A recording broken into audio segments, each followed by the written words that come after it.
Hi,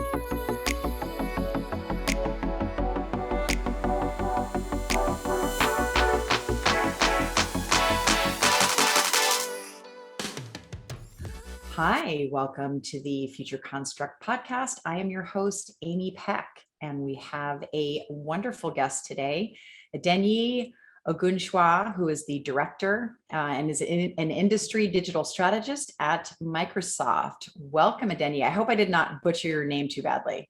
No, you didn't, Amy. Thank you so much. Thank you so much. Good morning, good afternoon, or good evening, wherever you are. Happy to be here. Indeed. Well, I love your background, and in looking at your career, you've been in the sort of the strategy and management consulting space, it seems, for most of your career. And how did you find this career path, and how did you end up landing at Microsoft? Yeah, that's kind of interesting. Thank you. So, I actually, funny enough, I started in architecture, right? So I actually studied architecture in school in Nigeria. And then when I left architecture, I went to Canada, but I was always doing a lot of consulting. I never really practiced architecture then. So I got really involved in maybe design development and programming. And so I started working for a company first, like PricewaterhouseCoopers, and doing a lot of development. And then I veered a little bit into financial systems, because I started implementing financial systems. And then I went from there. I worked at Deloitte Consulting, Accenture, and finally decided to go back to school for maybe like a year to go and do building construction. Like I still had that thing, because where I still like to design stuff and do stuff. And even though I was doing a lot of consulting at the end, when I finished at Georgia Tech, I did a master's in building construction. That's where the BIM comes in. But the nexus for me was having finance background, development background, or technology background. I also a consultant. So pretty much the stars aligned. And then I got this role that came up in Microsoft, where I was a digital advisor. And in the last 1 or 2 years, I became a strategist. But my role, like I like to tell people, is to try to create the intelligent future, design and create the intelligent future for companies in all spaces. Now, I read that in your profile, and I think that's a great way of putting it. And it's almost like, and I know it's an old and tried and true saying, but I mean, the future really is upon us, and it's actually coming at us fairly quickly. So when you're working with companies, what are some of the strategies that you're talking to them about putting forward in? And are you finding some fear or some reticence for the level of change that really needs to occur in companies these days? That's absolutely true. So a lot of companies, as you know, want to go to the cloud. So they may be on-prem and whatever. And so, some part of the things that I did when I was in school, I had done like an MBA. So I did it in finance. So I have a good way of understanding the business of a company to understand where they need to go. So from a board level, or where they need to go, and I look at that and I go, okay, it's all about growth. So we have some of this strategy, or this framework, where we call the 3 horizon, right? Which is, the first one is running the business. The second part of it is kind of like,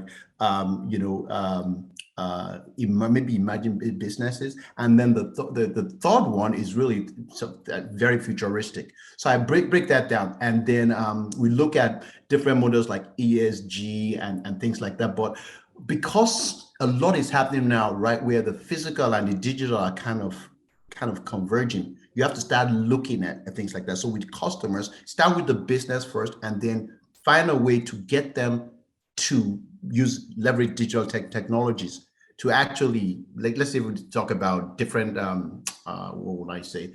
different industries. Like a lot of the industries where I play in the finance industry, but a lot of companies also have buildings. So in not only the fact that they have to maybe create new revenue models, but also how do you make the buildings, all this infrastructure, all the systems, all the cities, a little bit more responsive to you, so that there's more sustainability, the building responds to you, the systems respond to you. So I get them to think that way, because it all actually goes together for the greater good, when you're thinking of things like that. So there are lots of strategies. I don't go into it, but depending on the customer, we'll use different strategies for them.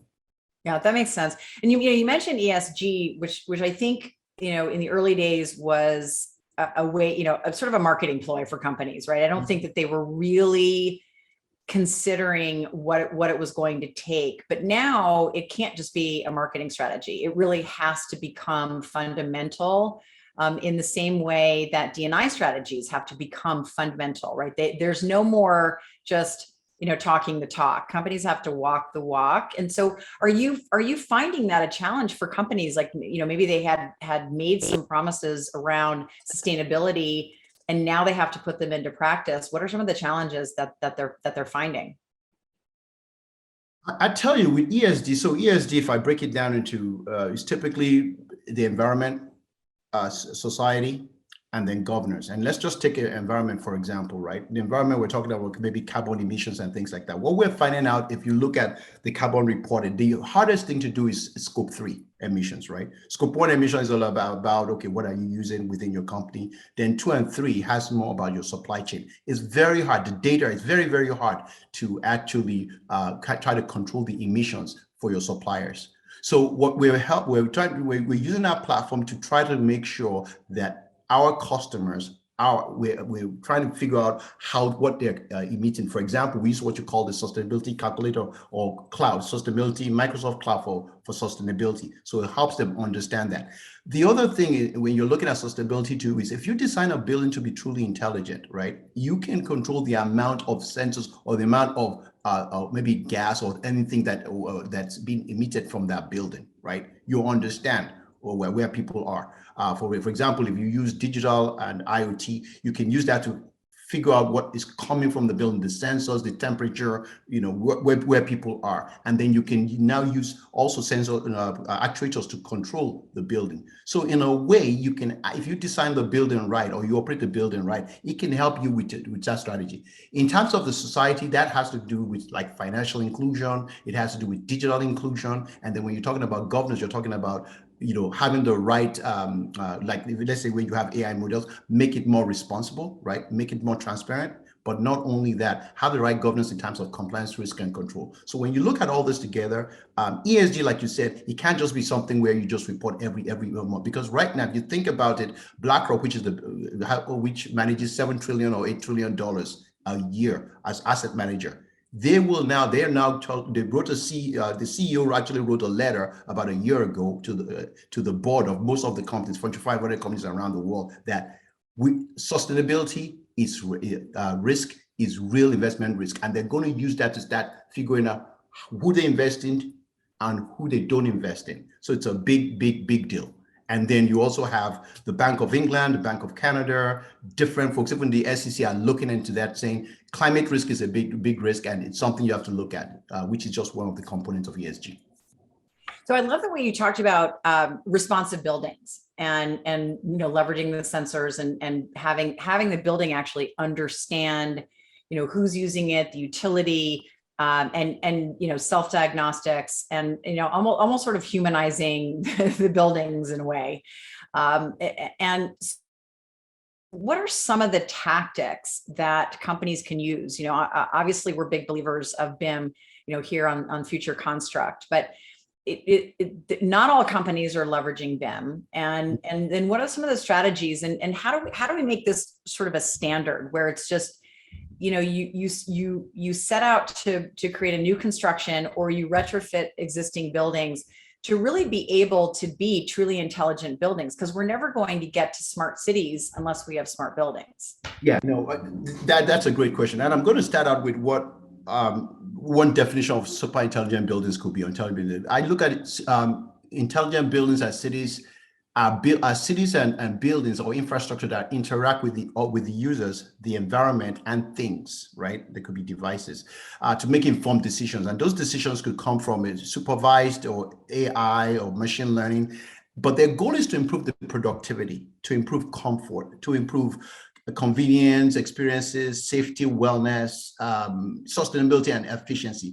And the components of that, right, is you have to make sure you have the data. You can collect data like the presence, the heat, the lighting, the motion, the sound, the location, the temperature, the pressure. You have to be able to interact with it, a two-way interaction with people, places, and things. The components of that, you can't just start with the BIM, because with the BIM, you can design a BIM all day, But once you put it in production, if you can't get the information from it, you're not sure what's happening. So you have to collect it to what you call a digital twin, right? Which is a virtual representation of a building or a city or whatever that thing is. And basically you have those components. You also have the intelligent cloud. You have to put it on the cloud.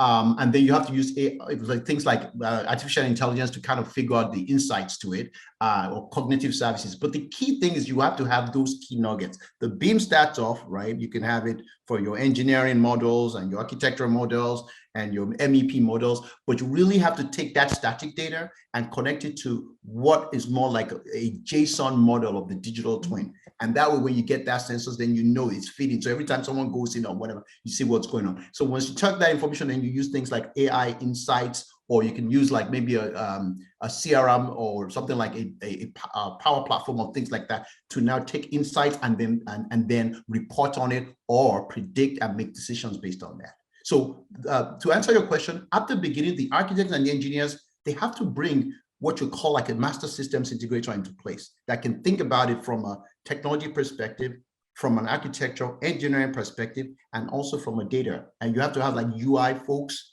who can go in and figure out what are the key vision and the use cases you want to light up, right? And that's very important.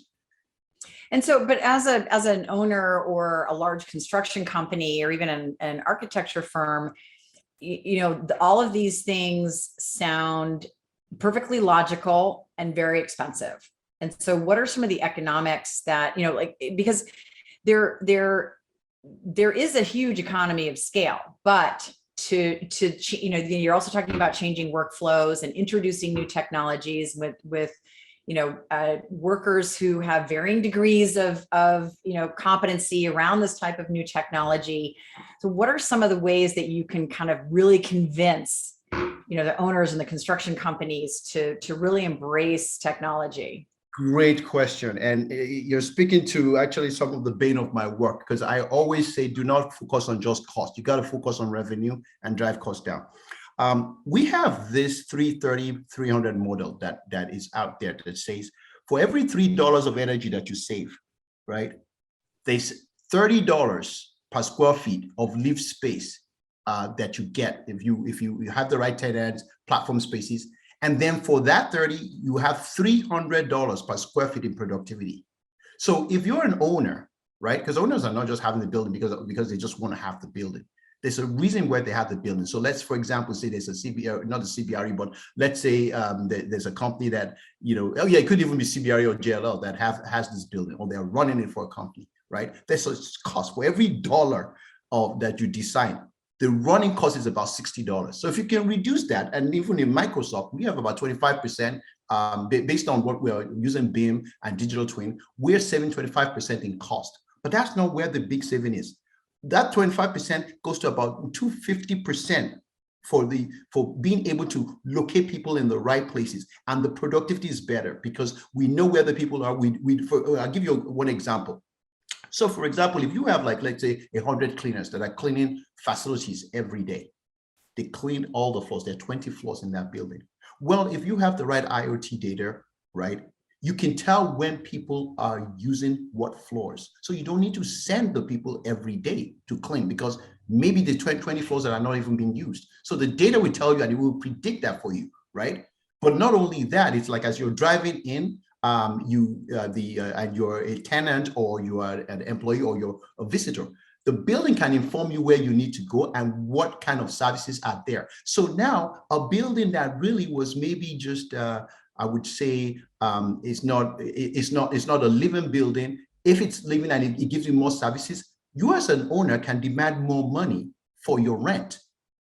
And not only that, if you actually really do it right with the BIM and the digital IoT, you can actually cut costs all the way from the design to development to building it to operating it, because there's a lot of things like, for example, you can reduce the amount of RFIs you have, right? Because you can walk through the building, you can see what's going on. So there's less things, there's less mistakes that you can do. Because as an owner, you want to make sure you maximize the space. If you're an engineer or you're a contractor, you want to make sure there's safety, you want to keep the cost low, you want to make the speed to market, you really want to build a building quickly, and then you want to have the high safety, less risk.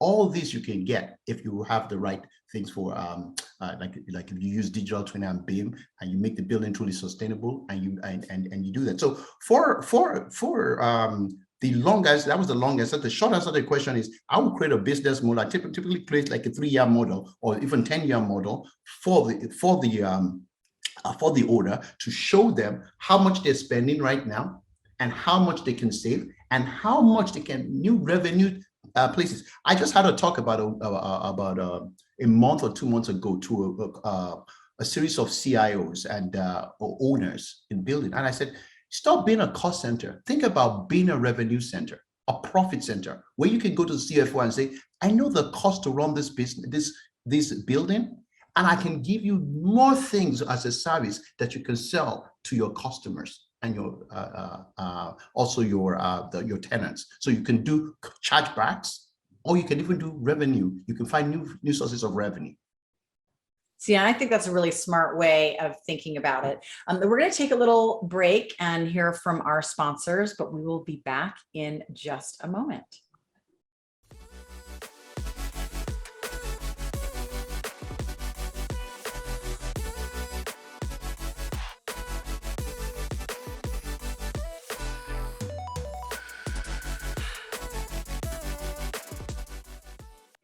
Welcome back. We are here with Adeniyi Ogunsua, but I'm still working on it, but I'm getting better, from Microsoft, talking about some strategies that companies can leverage to really improve the output of their building. So what are some of the things that you're seeing that are really exciting in terms of the world of technology?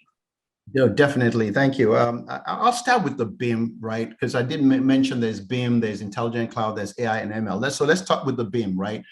So we know BIM is about technology, and there's authoring, right? I'm sure the audience knows that. So you have software solutions from like anywhere from BIM objects, or you have I'll even use the ArcGIS. There's some of that, but basically you have Revit. You have different ones like that. You do have authoring of those. Then we have what we call the BIM authoring warehouse, right? We have a series of objects that you can go and download to maybe your Revit, or maybe some IFC models. So they allow you to do that, and there's virtual mockups you can do. We're seeing generative designs whereby the algorithms, AI algorithms that are used to design. So basically you feed it with some maybe zoning, or some of the briefs, or some of the what the customer wants, and that breaks it down and generates alternative designs. And those alternative designs can be fed in. You have GIS, I mentioned that, like geographical and mapping, or land versions of BIM, if you will. So those are the ones that are probably we see. But the newer ones that we're seeing a lot of is emerging technology, if you will, is laser scanning, where they can get accurate as-built information, like level 100, 200, 300. You can take what is out there in the field. You can do scans. Some of them, you have Leica, or even you can use even the latest iPhones or even Android phones to scan those, and then that maps into maybe a Revit or IFC models. You have drones, your UAV drones that can capture construction process. Progress, especially where people can't get to. You have virtual reality, which puts you in a simulated world. You do have augmented reality, which supplements the real world. And then you have the mixed reality. In this case, you have something like a HoloLens that we have, whereby the real and virtual worlds are kind of merged, and it's kind of like the precursor to metaverse, if you will, right? You have 3D printing that's being done out there. You have robotics, spot the dog, and things like that. You have prefabrication that's going on. And then you have quantum computing, right? Whereby it's like, you have ones and zeros occurring together, and then you can process tons and tons of information. So that's a whole lot of big trends.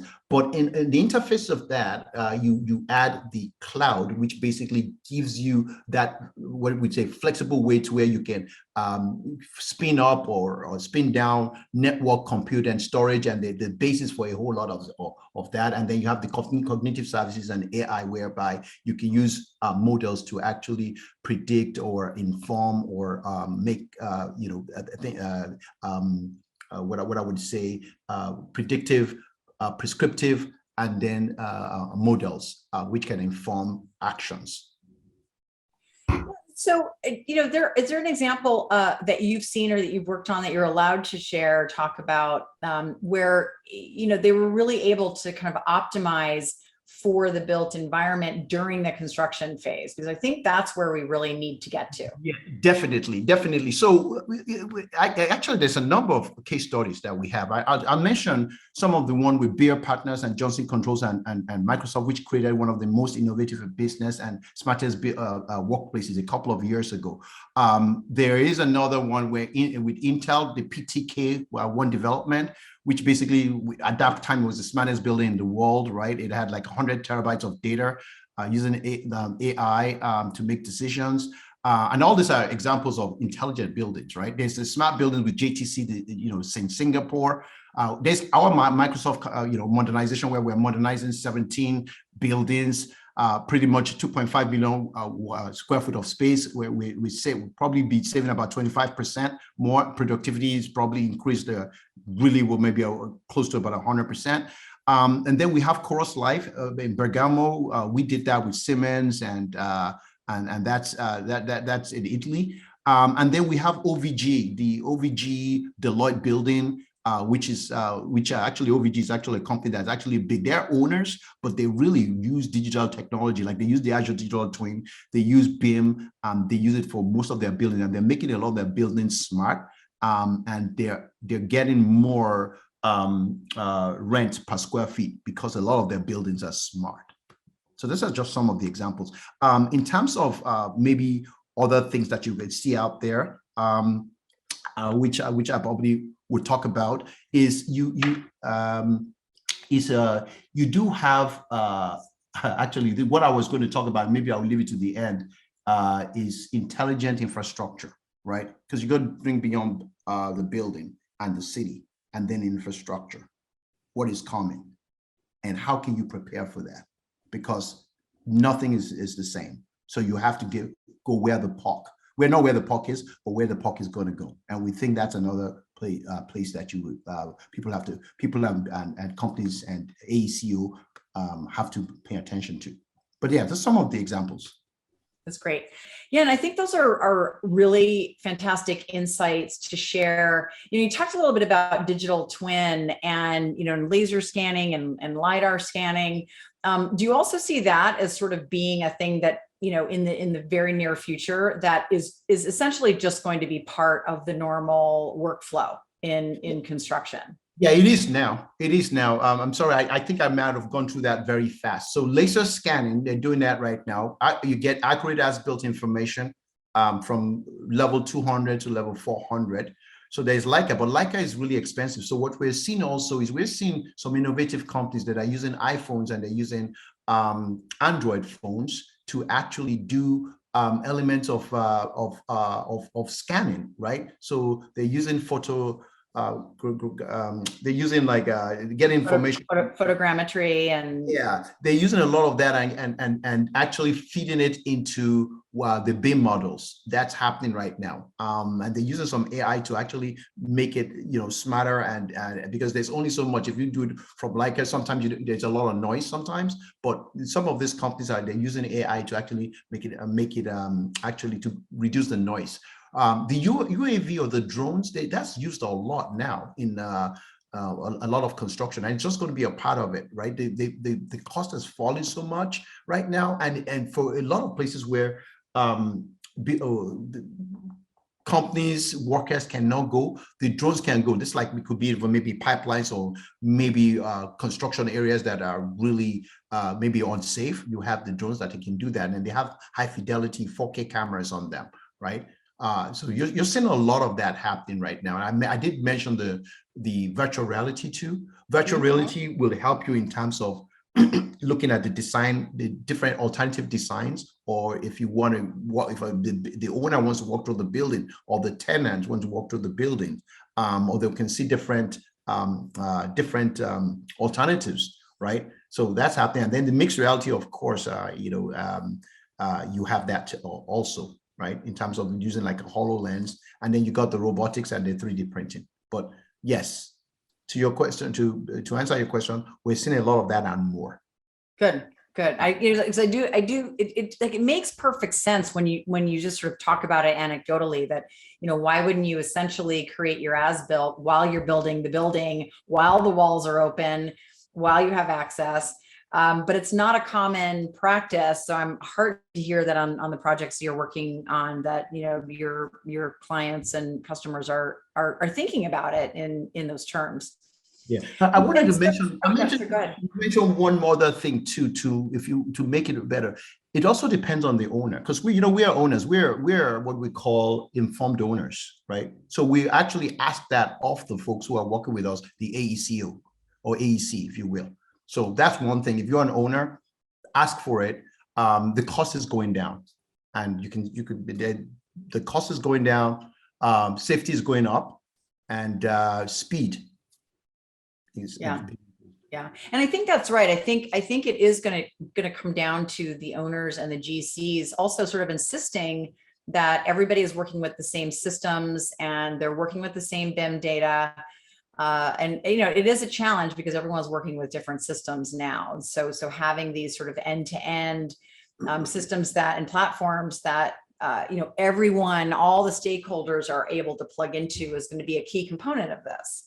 Yeah, if you put it in your BIM execution model and you also put it in the general conditions as some things, you can get the AEC to actually do it. Yeah. That's where we need to get to. Perfect. Well, I'm going to ask you a question that I ask of everyone, and it's really more on a personal level. So if you could project yourself 20, 25 years into the future, and you could, bring with you any service or product, just something that would make you personally happy or just make your life better in some way, what would it be and what would it do? I don't even know. That's a tough one. But you know what?